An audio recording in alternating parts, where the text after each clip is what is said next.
G'day there, it's Dan again here at Pilates with Dan with our next exercise tutorial in our hip and pelvis sequence. Previously we've done the side lie clams and the side lie single leg hip abduction, abduction. This time we're going to have a look at side lie single leg lift hip adduction. Oh, that's a mouthful. Basically, it's the opposite movement. So in the abduction, we'd ask the leg to move away from the center. With the adduction, we're working the muscles that actually ask the leg to move towards the center, so the inside thigh muscles. The setup is very similar to our previous side lie exercises. We're going to try and lay down with your back along the back edge of the mat and legs forwards. But here's where it starts to get a bit different. Now, as usual, if you need a cushion or pillow to help support the head, go for it. That's totally fine because the action is down here, not up here.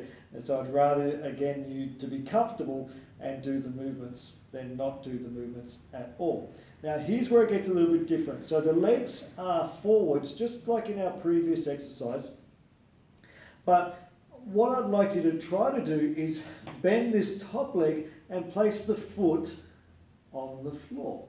Okay, the knees bent and the knees quite high. Now, if this position's not exactly happy for you, what you can do is still have that knee bent, but let that leg rest down or as closer to the floor. Okay, if you're still not happy with that exercise or that position, you can rest that leg all the way down on the floor. Just be careful because in doing so, you will have rotated a little bit through the pelvis. Okay, so that's why I like the foot flat on here if you can and able to achieve it, because it helps keep the pelvis nice and upright. Again, I want that top hip to be away from the bottom of my rib cage. I don't want it just to be collapsed, because we're just inviting these muscles in here to help us out a little bit. You can use the top hand as a support to help stabilize you, or as something to check out what's happening through the pelvis. Now the action is happening on the bottom leg. So we're going to try and lift up that bottom leg as far as I can and rest it back down. Now, the thing to watch out for this one is I don't want you to try and twist or try and lift so much that you have to twist the foot. Okay, I'd rather you actually just isolate those inside thigh muscles without trying to get up to some sort of impossible height. Okay, so we're just coming up and down.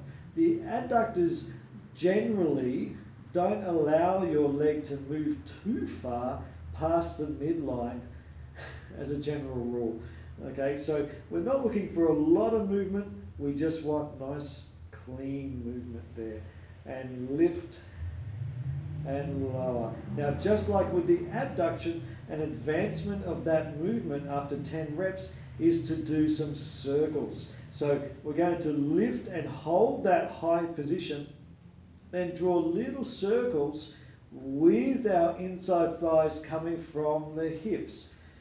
Okay, not from the foot twisting around like that, okay, or twisting of the knee joint. It's just in the inside thighs, and I am definitely feeling that. Hello, inside thighs. Where have you been all my life? Oh my goodness. And 2 and 1 and rest it down. Good. So there you have it. Another really simple exercise to help strengthen up the hips and pelvis. And if you get really crazy and a bit gung-ho with it, and you're doing the circles really well, you can add a leg weight. Don't go too heavy, just like a half kilo or 1 pound weight is plenty for that one. And have fun with that. Good luck.